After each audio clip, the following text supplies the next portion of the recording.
মুরগির মাংসটা এভাবে রান্না করে খেতে পারেন, অসম্ভব মজার। এভাবে রান্না করে একবার ট্রাই করে দেখতে পারেন। আমরা যেভাবে মুরগির মাংসটা রান্না করে খাই এটা খুবই মজার।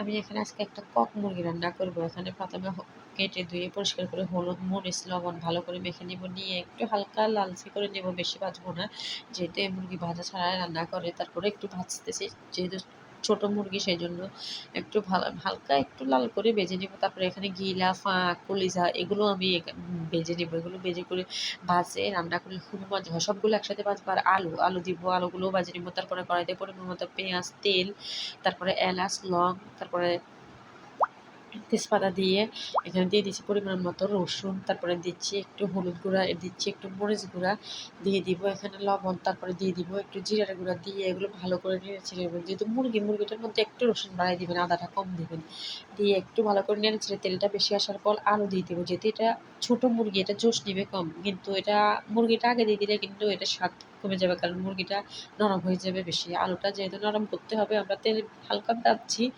তারপরে এখানে পরিমাণ মতো একটু পানি দিয়ে দিব, দিয়ে আলুটা মানে নরম হওয়া পর্যন্ত এটা কষানো চলবে। আলুটা শক্ত থাকা অবস্থায় মুরগিটা দেওয়া যাবে না, মুরগিটা বেশিক্ষণ জোশ নেবে না, কিন্তু বেশি জোশ নিলে মুরগির স্বাদ হবে না।